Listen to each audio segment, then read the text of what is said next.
You're like the whole milk version of an Elon Musk. You know what I mean? You're the Midwest version of an Elon Musk. But what the hell did you know about building a fucking airplane? You know what I mean? What Yep. did you know anything about that? No, I did not. I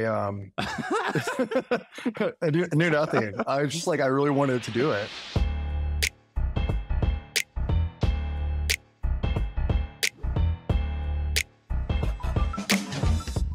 All right, everyone. We have a really interesting guest. His name is Brett Adcock. I've talked about him on the pod a bunch of times, but let me explain why this guy's interesting. So he started a recruiting website that he sold for $100 million, which in most everyone's case, that's a massive home run. You're incredibly successful, of which he is. But then he parlayed that and invested pretty much 100% of his money into another company called Archer, which basically makes like unmanned helicopters. And then that went public at like a $1.5 billion valuation.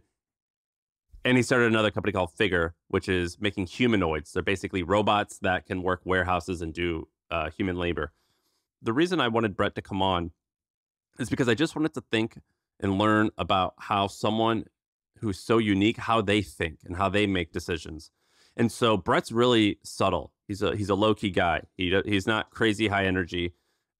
He's not one of these guys who we have on who is a personality where they have a big personality on YouTube or Twitter or anything like that. He's subtle, man. The guy's humble and he's quiet.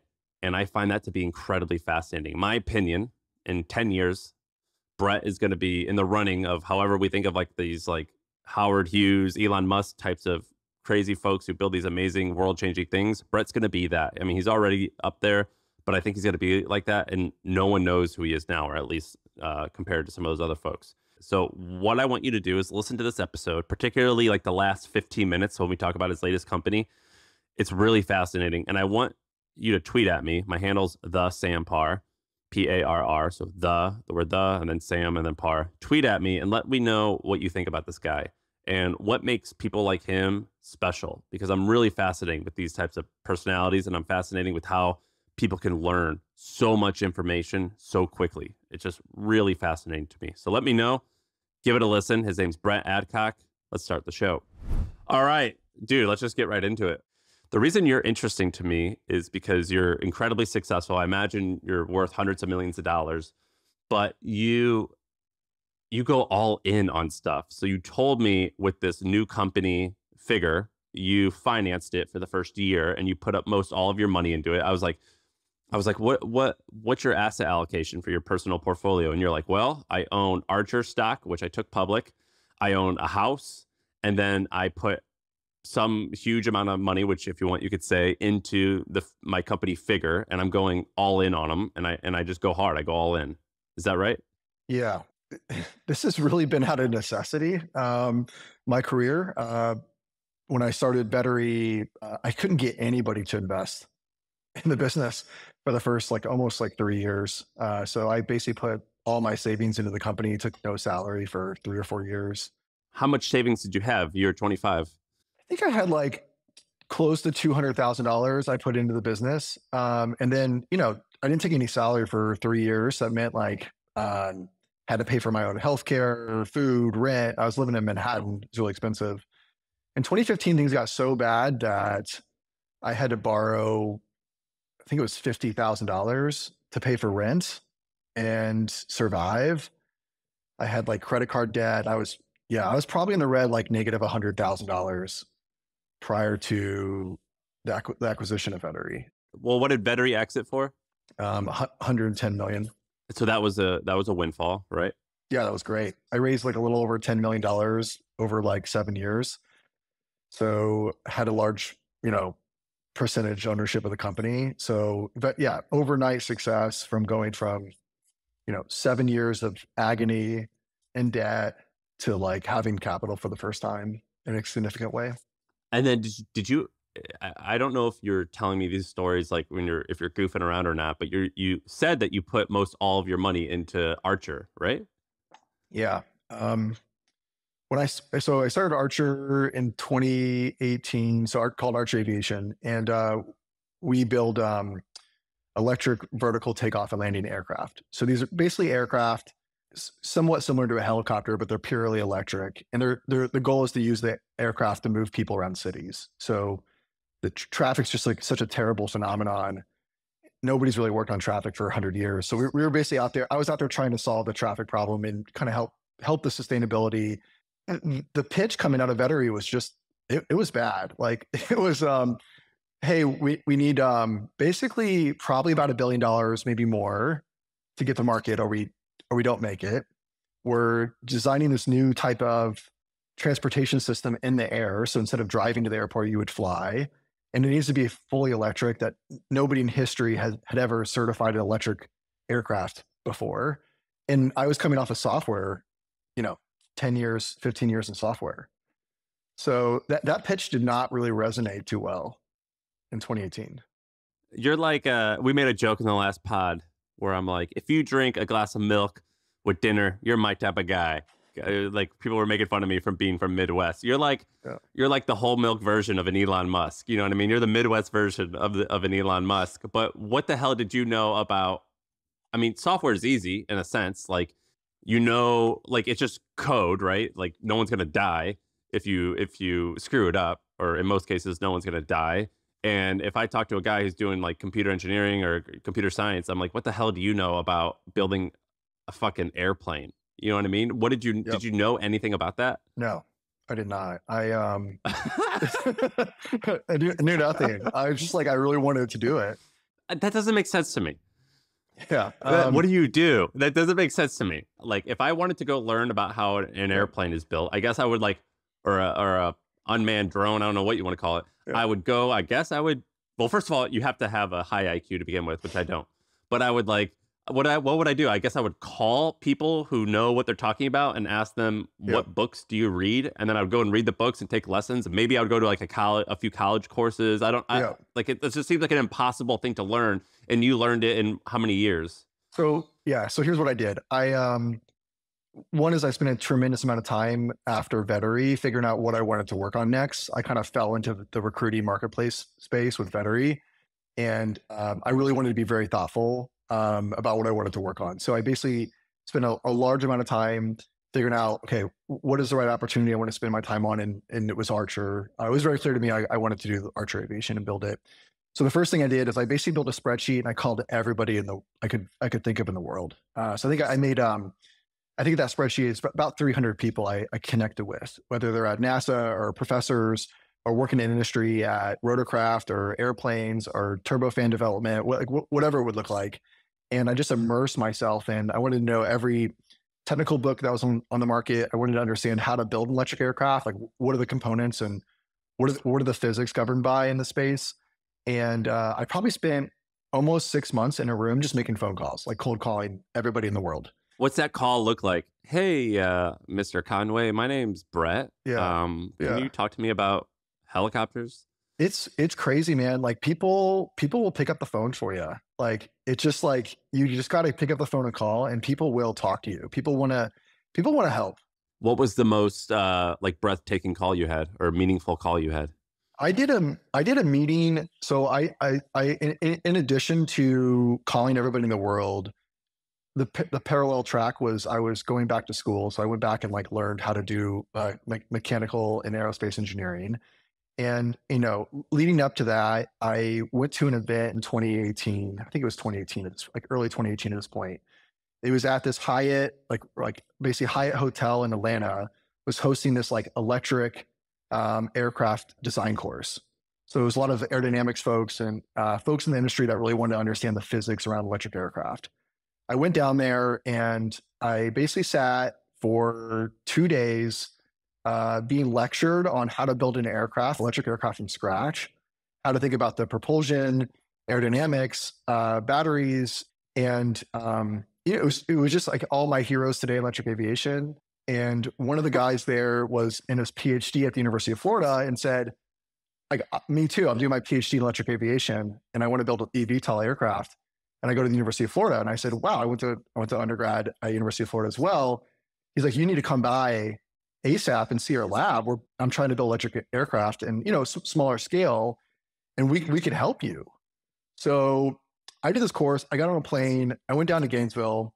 and I met the head of the group there, and he's basically the head of all mechanical and aerospace engineering at the University of Florida. And he had this like basically 12-person lab building these like hobby grade like electric aircraft drones. And I said, I want to take this lab over and I want to just build electric aircraft. This lab happened to be off of Archer Road. So I called the business Archer Aviation. What percentage of the veterinary windfall did you put into this education portion as well as starting Archer? Oh, like all of it. Yeah, all of it. But what does that actually mean? Like, how are you living? Well, I was living off the cash. So I had just from veterinary, just like paying my bills. I took no salary at Archer for 2 years. I don't know, something like that. Like just zero. Like Cobra insurance type thing. And I made like I went from like having nothing to like having tens of millions of dollars after tax. So it was, it was a lot of money. I didn't need almost any of it. So I wanted to work on this new thing, and nobody would like. I couldn't even get meetings. At one point, I got introduced to like the guy that runs like General Catalyst, Joel, and he called my pitch disrespectful. What do you say? It was like right when COVID hit, and I got a big introduction from him, from like one of my investors, Mark Laurie, introduced me to Joel. He's like, "This is the best guy. You got to talk to him." And I got on a call with Joel, and he's just like, "I got to stop you right here, man. This is the most disrespectful pitch I've ever seen. We have people dying because of COVID. It's like the hospitals are filled up, and you're asking me for money, for this like flying car idea. Like, what are you talking about? This is not possible. Like, why would you be doing this?" And I said, like, I'm running out of money personally. Like, I need somebody to fund this, or we're also like, I know COVID's bad, but the business is going to die. And this is what you do. You fund companies. Like, this is why I'm calling you. Like, this is, and yeah, I would say probably to this day, the worst phone call I've ever taken. So I sold my company 3 years ago, and I had the same thing where I was just barely getting by, and then overnight things changed. And I was like, I'm going to spend 6 or 12 months just like seeking, planning. I'm going to figure out because I don't know if you took time off, but I took like 3 months of like kind of normal 20 or 40-hour work weeks and low stress. And I was like, all right, cool. That's what I needed. I felt recharged. I need to get back to it.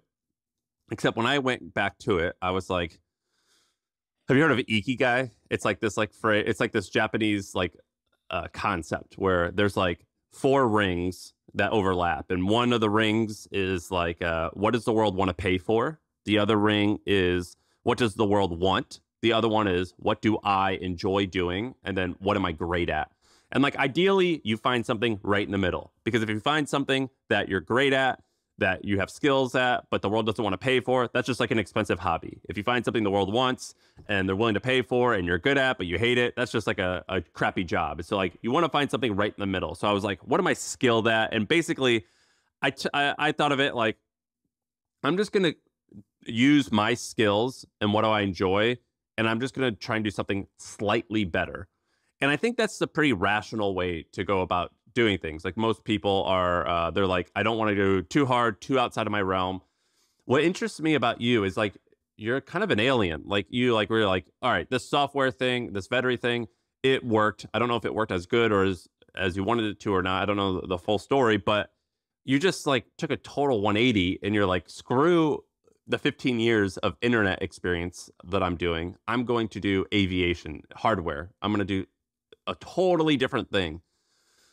What do you think is unique about you that makes it so you don't actually want to like go the easy route? Because I know at veterinary, I think you like did you build like the email marketing software? Like that's pretty like, it's a very narrow niche, and you did something not even within that niche, not even related to it, and you took the totally different route. What do you think is inside of you that makes you do that? Because I find that fascinating. I think at the end of the day, I just want to wake up with like an amazing future. That's exciting and inspiring. Are you motivated by money? Not really, no. I think if I wanted to make a lot of money, I'm probably in the wrong field. I think there's like a risk reward balance in startups. Like I think if it was just about money, I think I'd be basically probably back in software still. I think going and doing these projects I'm working on now are just probably the surest path to losing everything. When you're starting Figure, um, like, you read about Elon Musk and he's like, well, I put everything in. And he's like, I was sleeping on couches. And it's like, well, the couch was like Sergey Brin. It was like his Yeah. couch, which probably isn't like a normal couch. It's probably the couch in the living room of the guest house. And you just don't want to go use the king size bed. But like when you're starting Figure, are you ever worried about running out of money and losing everything that you've earned? I basically almost went um, personally bankrupt last year with Figure. What, yeah, tell me that. Yeah. So when I left Archer, I had basically, all my all my money tied up into Archer. Like just had like, And you can't sell that as an officer, right? Or yeah. as So like like, insider. yeah, we were like, I made it pretty clear when I started the business and even when I went public that like me as I as a founder and CEO, I'm not selling stock. We're pre-revenue. I told the board this. I told all of our investors this. I even put $1 million in the SPAC pipe as we went public at $10. And so personally, I was like, I'll put another $1 million in here at $3 billion valuation. Just show you guys. That's all I got. And when I left Archer in April of 2022, I had 12-month stock lockup. This is public. Like there's an SEC document for this, and so I couldn't sell. A majority of all my stock was fully locked up until April of this year. So I had some percentage I could sell over some time series. I could sell a certain amount of stock, limited by certain volumes of the market cap. So there wasn't just that much volumes a year ago.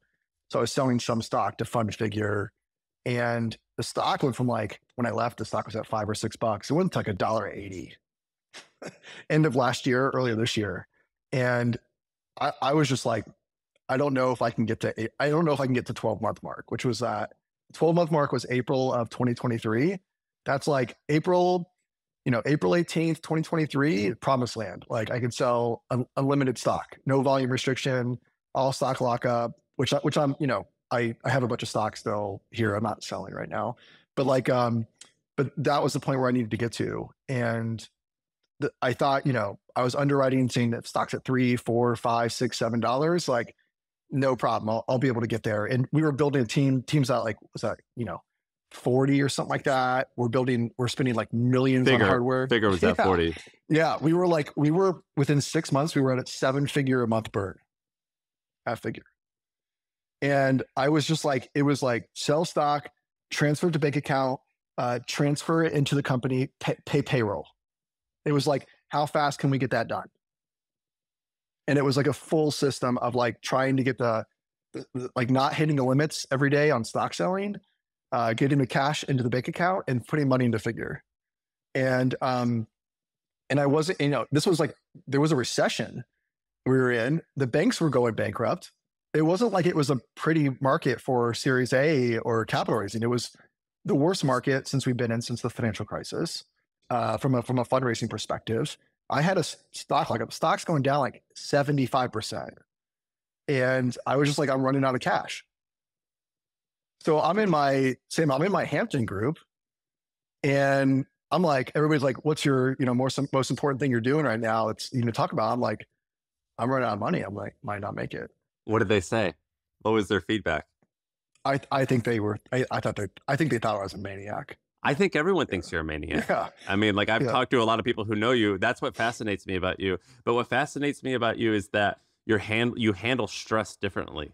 Like I've toured your factory and you were like smiling and like jumping around. Like like it seemed like you were like jolly almost. I don't know. You're showing me the shit. I remember going to your factory or your office and you were like, check this out. We got the knee working, and like you see like a knee or ankle, I don't know what it was. Like you see something of the robot, and there was like 18 or 10 people just sitting around, and it felt like I was hanging out with like buddies in a garage, like just watching you guys finally figure out how to work like a remote control car or something like ridiculous. And it seemed exciting though. Like I remember being there and I meant like, I have to be part of this. And it was exciting, but I know that you go all in on things. I didn't realize how close you were to running out of money. Like, I don't understand how you deal with that. Like, what's your wife saying when you're like, hey, we might file for bankruptcy personally in the next couple months? Yeah, I think it's even worse. Like I had a second mortgage on my house to go through it. No Yeah. way. What did she say? Yeah. So I also in the category of like, people thinking I'm a maniac. My wife's she's been with me for 15 years now through all of this. Like we lived in, $1,000 a month apartment in New York. We had to downsize to get through the veterinary stuff. Um, to now Archer and Figure. She's great. Like she's a warrior. She like believes in me and she has total faith in what we're doing. And I don't take these things lightly. Like these are like planned exercises I need to go through. And I've been through many near death experiences. I mean, Archer, like what I went through at Figure was probably like a tip of the iceberg to what I went through at Archer last like 5 years. Like Archer was just, going public was just like a recipe to get sued. And we were going public to the SPAC process. As soon as we priced the SPAC deal, the market turned on SPACs. It was just a roller coaster. So yeah, I just have been through many exercises like this before, and I think I can weather them pretty well now. I don't know anything about like business finances. I remember when we started our company, I didn't know the difference between cash flow and revenue, which is like a pretty big deal. You need to know that. I didn't know what that was until like 3 years into the company. And I was like, I thought cash flow and revenue were the same thing. I don't understand how to read a balance sheet. I don't know how to do any of that. So I'm taking classes right now to like figure that out. And I was Googling stuff and I found this website. It's called streetofwalls.com.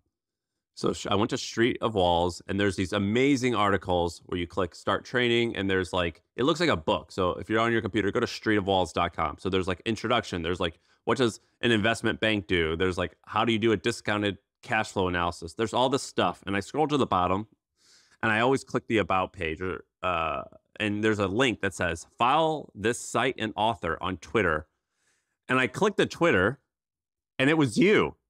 You made this website. And I was like texting, this is pretty funny. I was texting you ahead of time. I go, hey, I know you took a company public. I don't know anything about finances. How did you learn how to do it? And you're like, oh, I actually taught myself how to do it.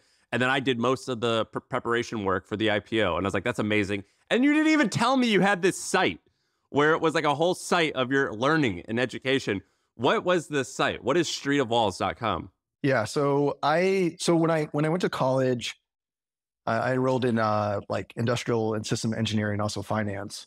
This is like, not something I also talk about a lot, but like I basically did a few years in finance after school before like doing the startup life. Why don't you talk about that? Was that embarrassing? It just doesn't, the pitch isn't great. Like I think like people just don't like hearing about finance folks. And I also didn't really enjoy it. Like I think, I look at those years as saying, man, I wish I was like spending more time doing technology development. And I was working full time, but building startups and stuff on the side.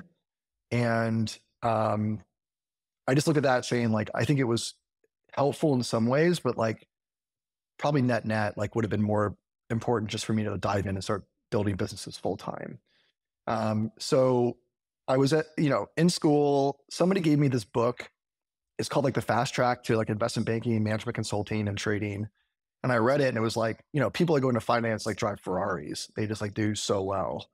And they make 150,000 after school. And I was dead broke in college, like taking out loans to pay for school. And I was like, man, I'm going to just go, this is how I'm going to, make some money, start my career. And I went into like an interview with Goldman Sachs and I just whiffed. Like they asked me like some accretion dilution, like M&A modeling and LBO questions or leverage buyout questions. And I didn't know anything. And they're like, I think the guy was nice. He was like, listen, you have to have a certain like bar of understanding of finances.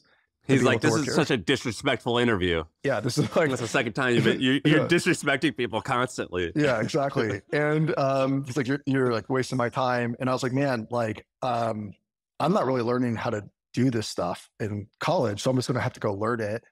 And I was learning that. I just started like writing notes and writing about it. And when my brother actually went to finance, my brother works at a private equity company now. I was like, I'm just going to repackage all these notes. I'm going to put them online and also give them to my brother. And like where am I going to use them again? And that was the genesis for Street of Walls. I think I've gotten like 30 million views of that site for the last 15 years, which has been great. Like a lot of folks have been like, this has been my primary reason I've gotten a job. And but as you can see, I haven't spent a nickel on it in over a decade.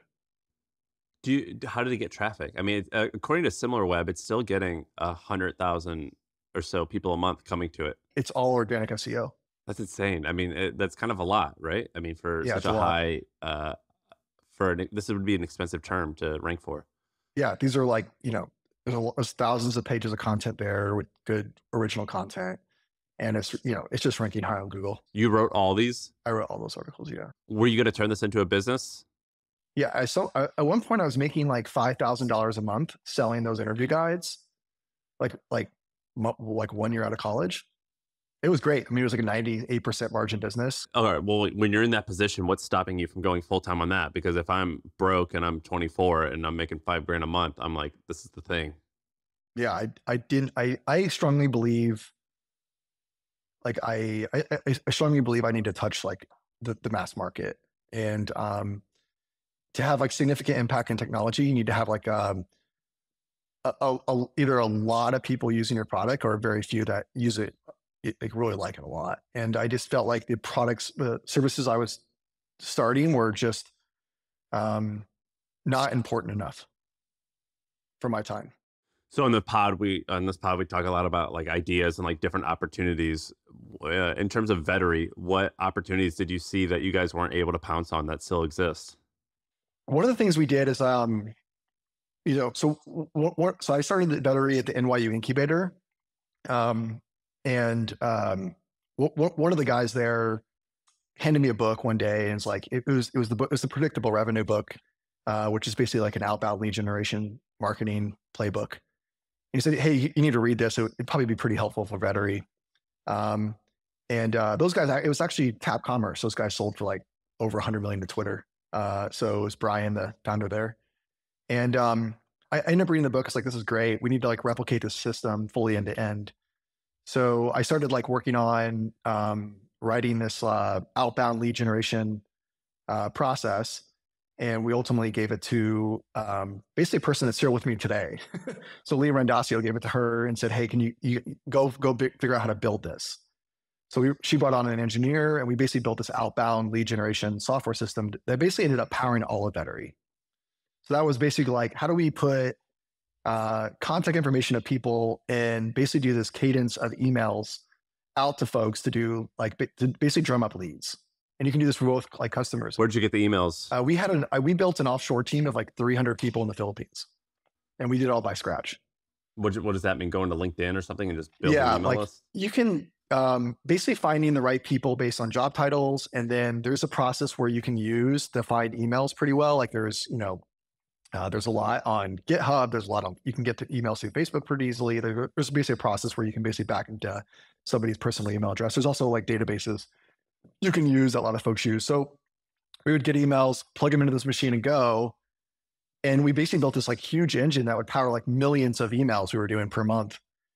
And then I think it was like in early 2013, 2014, there was like this startup emerging, which is Outreach. And we demoed it. We're like, this is the same exact thing we just built internally. Outreach now is like a $4 or $5 billion company. And we're like watching Outreach scale up. We have a product that is literally built internally ourselves that we're just using ourselves. At the time, we thought it was a little bit better, so we didn't use Outreach.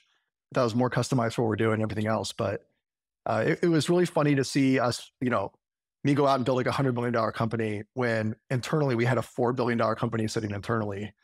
So there was a few of those that happened through the life of Vettery it was just interesting to see. And I think that goes back to my same theme, which is like, be very thoughtful. Like, so my time now is haunted by, am I working on the right things?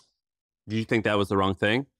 I think Vettery was the right thing for me at the right time, but it was definitely not the right thing to do. It was definitely the right call to get into Archer next and to figure. And I use it as a learning lesson to say, what happened with Vettery is I fell into it. I fell into it from Street of Walls. I fell into it because I built up this huge database of traffic from content, and then I used that to help build and bootstrap the marketplace with Vettery. It wasn't as if I was in college when I kind of this stuff started and said, I want to go do recruiting. This is where I'm going to spend the rest of my life in. I just fell into it, and happened to work out really well. And I think I wouldn't have been able to start Archer if it wasn't for the Vettery acquisition. So, I think looking back, it was something I would have done again, but I used that as a lesson to say, I do have a choice on what to spend my time on, and everybody does. And it's the most precious asset you have because we don't have that much time left. All right, I got to tell you about one thing that's one of the great joys of my life. And I'm not a cars guy, and I'm not a watch guy, but there's one thing that gives me a lot of joy, and that is having a virtual assistant. Here's the scenario. I'm running my companies, and even though I'm supposed to be this CEO, we all know I spend 20-30% of my time just doing random bullshit, stuff that is not high value, but it's just tedious. It's stuff that has to get done, but it's not creativity. It doesn't require me, and it doesn't add a bunch of value to the business. It's just stuff that has to get done. And so that stuff is what a virtual assistant does. Like just this week alone, I lose my wallet. So she goes to the DMV website, fills out a bunch of forms, gets me a new license. Or, every morning people have their morning coffee. I have my morning metrics, and my morning metrics are basically all the business metrics that I care about compiled. She finds them from all the different sources, puts it in an Excel sheet, takes a screenshot, texts it to me so that when I wake up in the morning, I don't go on Twitter or check my email. I'm looking at what are the metrics at and what do I need to do? I'm focused on the right things. So having a virtual assistant is a no-brainer, whether it's travel booking, email inbox, or just knocking stuff off your personal to-do list that would have just lingered there forever.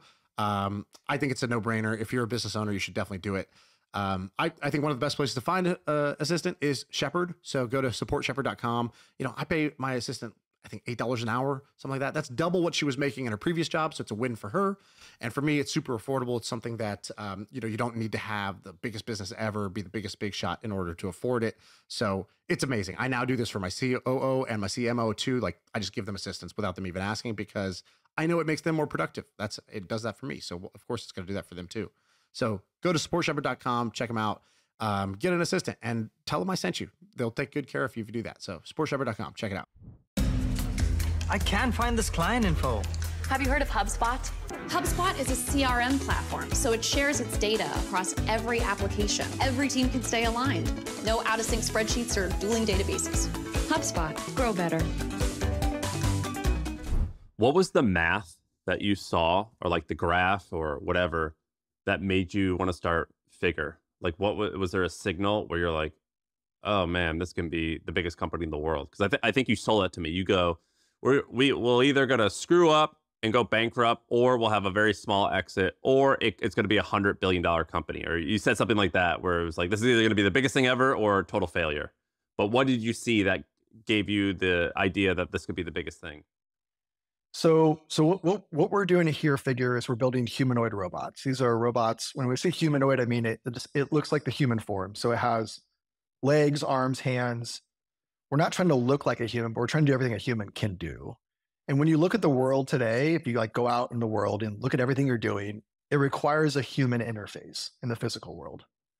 So the equivalent to, I always make an analogy, is when you use the internet using a keyboard and mouse, and you can interact with all the internet. You can use a keyboard and your fingers are like your little keyboard and mice.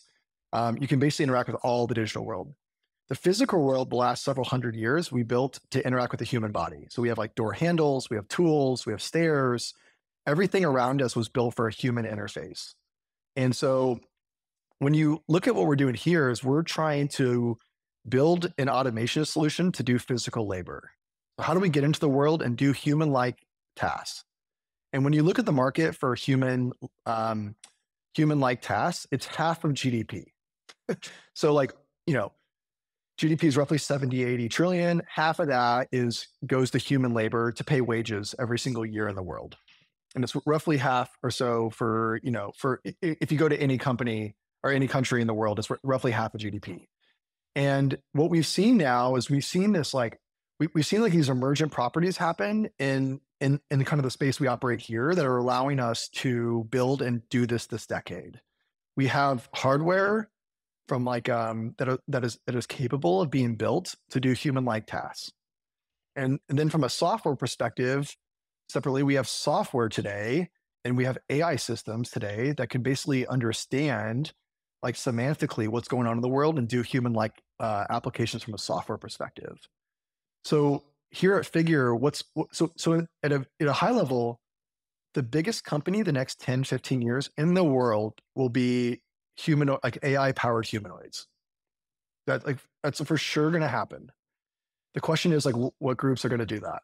Well, I think Elon Musk, let me find this quote. I have this quote here. I think he said Tesla has a robot. I think it's called Optimus. So Elon says it will probably cost less than $20,000 to build, and it will be a bigger business than cars. So like it's going to be huge. And so you just looked at that math and you're like, I have to go all in on this. But what's the business model? Like you rent them out to people or you sell them to people? What do you do? Yeah, you can do either. I mean, there's definitely a similar CapEx model that is very similar to how we like buy cars today, where you would want to, buy the asset. It would have a certain amount of depreciable life. You'd have to like pay for servicing and maintenance. And then there's another model, which is like operating model, which is we're calling like robot as a service, which is a leasing model. So you basically be able to put robots into, say, warehousing or manufacturing related applications, and you would charge basically a monthly fee for that work. And that would be a kind of a lower price per year that you would pay, but ongoing. And so we, here at Figure, we're pushing the robot as a service operating model. We think it's the way to get costs down and make it affordable to the masses. But some of the initial conversations we're having with clients too is that they're, interested in buying them because they've been buying robots for, a decade. So I think we're open to kind of getting out of the world. What we're seeing here is we're seeing the ability to get these robots over time within high enough volumes cheaper than like a mid-price car. And then if that robot can last 4 or 5 years before it's fully depreciated, the cost should be pretty affordable for even for the home. We should be able to put robots in the home for, several $100s per month. I was talking to my family members and they're like, who are you talking to tomorrow? I was like, man, it's the guy Brett. He builds a humanoid. It's like, and they're like, what the hell? What the fuck is that? I'm like, well, I'm like, how like Amazon workers do this stuff? It's going to do that. And then like inevitably the answer is like, oh, so he's going to put everyone out of work. All right, that's cool. What's your rebuttal to that? Like, how do you think about that? Like, you seem very like altruistic and you're like, I want to save the world. So what are these people? What are they going to do? And when are they going to lose their jobs? So what we're seeing from like a labor perspective is that the amount of people in the workforce is starting to shrink. So we have like roughly 3.3 billion humans working in the world. A big chunk of that is the baby boomers and they're retiring out of the market.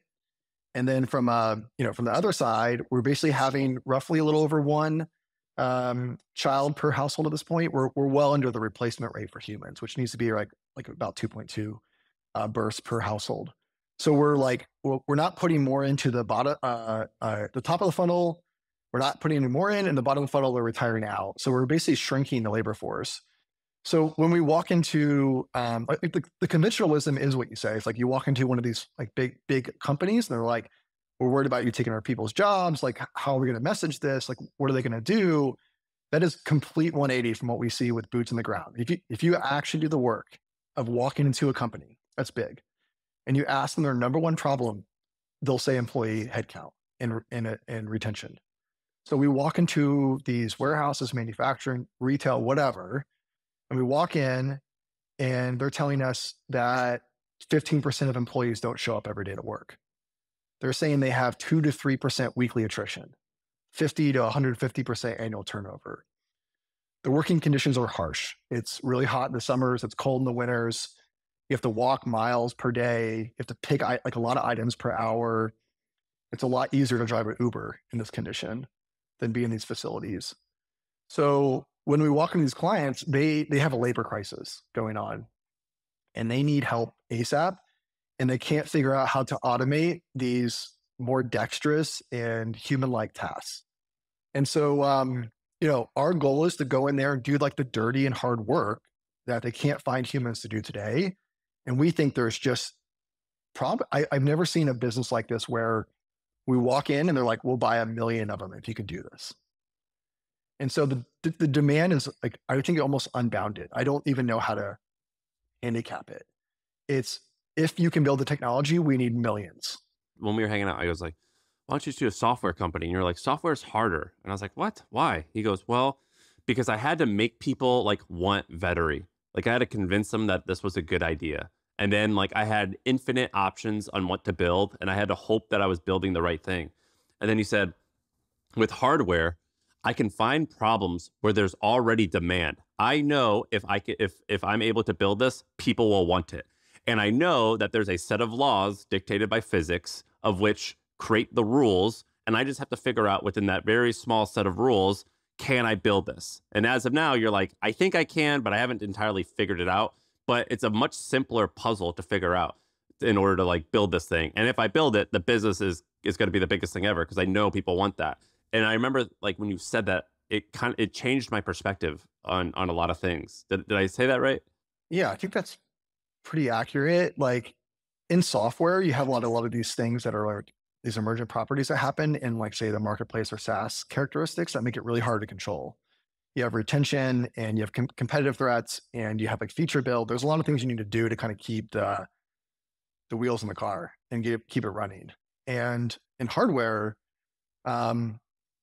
if there is demand for the product, it really puts the focus on the technology development. So at Archer, we already know people are driving to the airport. There's like in LA, there's 60 million people driving around every day, and 6 million of them are taking over an hour going like 10, 15 miles.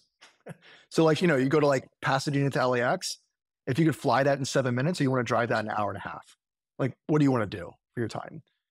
We know if you can fly that in 7 minutes and it's safe and it's affordable, over time, a good amount of folks will take that service. So it really puts the burden on the technology development of like, can you go build something that is safe and affordable and and gets good performance, like in the reliability side. So that's the Archer case. It's similar to Figure. It's the case of, can you get robots that can actually do useful work? And this is governed by physics. There are rules, there are equations. So like, there is no like, I don't need to have to go out and invent a new physics equation or like aerodynamic equation to make that happen. I understand how an airfoil will behave in a fluid. I understand how battery cells discharge. Like we understand all those rules. So it really puts the burden on us to like think about like what's really important here. And what's really important, if I had to like beam back the most important thing to myself 20 years ago, I would say, Brett, what really matters or what doesn't matter is like marketing, PR, who you raise capital from, the TechCrunch article, like none of that is meaningful. It'll make you feel good as a founder because it's usually extremely shitty for like so many years building companies. What really matters is the technology development that you make, which means how often you're iterating. And then you can measure that by how much progress you're making between those iteration cycles. That's basically the game that we're playing at Figure and we played at Archer. It feels like you're like playing with Connects or something. You know what I mean? It felt like play when I was at your office. I remember people were chilling. I think I came on a Friday and people were just sitting around they weren't drinking beer or anything, but it was like that same like vibe of like, we're just sitting around like, and they like giggled when like the knee moved. You know what I mean? It felt like it was almost like a glorified Lego set a little bit. It felt pretty exciting. Yeah, I think it feels like I would say it probably feels like the most cutting edge R&D lab you could walk into with a focus to move fast and ship product. How big is Figure going to be in 10 years? I think the space it's the world's largest TAM. I think it's probably most similar to like autonomous vehicles in terms of like the technology development, the risk to developing and deploying the technology. But I think it's easier to scale. We don't have the same safety hurdles that a self-driving car would have to drive safely on city streets and not harm anybody at those speeds. And so I think it's bigger than a self-driving industry, and I think it's easier to scale it once it's working. So I think if we can demonstrate our robots in commercial opportunities, and we're learning, like we're in commercial work, doing useful work, and we're like training our neural nets with real world data and getting better, recursively getting better. I happen to think this business is probably valued bigger than Cruise and Waymo, which are like, these are $30 billion pre-revenue companies. And I think we can do these over the next like 24 months. We'll have robots in commercial applications with like some of the world's biggest brands. In 5 years, you think figures in the 40-50 billion dollar value range? I just think like this is a really big industry, and we're sub 5 years from deploying robots into commercial opportunities that are making money. It'll be in very low volumes, but you'll be able to see the robots doing useful work, and you'll be able to see the robots getting better over time. I have to think that'd be a really large market cap. Who knows what it'll look like? I think it'll be significant to where we stand now. And then hopefully within 10, 15, 20 years, we're seeing robots at scale and commercial opportunities really help fill that void with the labor force that we talked about earlier. I wish I would have invested more. I think I invested $25,000. I should have done more. Yeah, it's risky stuff. So I don't. Yeah, it'd be 25,000 makes me feel good. I don't want to lose too much of your money. So, I wish I would have done more. But dude, I appreciate you doing this. You inspire me. I think that like you and I are not the same. And I appreciate that people like you exist in the world. You are significantly bolder than I am. But I hope that the takeaway for people listening is like, that shit wears off on you. So like whenever I hang out with you, like I feel bad about myself in a really great way. Like where I'm like, it's like when you hang out with like a really fit athlete, you're like, oh man, I thought I was fit. I'm nothing. I could totally step it up. Like I can push this thing way harder. I can push myself way more than I thought I could. That's how I feel like when I'm around you. You're a really special person, and I'm very thankful that I get to like hear some of your wisdom. I think that one of the things on this pod and in my life, we try to find people early. And I have a feeling that we are very early in your journey, and that you're going to be a very, very big deal, a bigger deal than you already are in the next 5 or 10 years. And I'm very thankful that we're able to like, we bought your stock early. Yeah, thanks, Sam. That's the pod. All right, now show me the robot.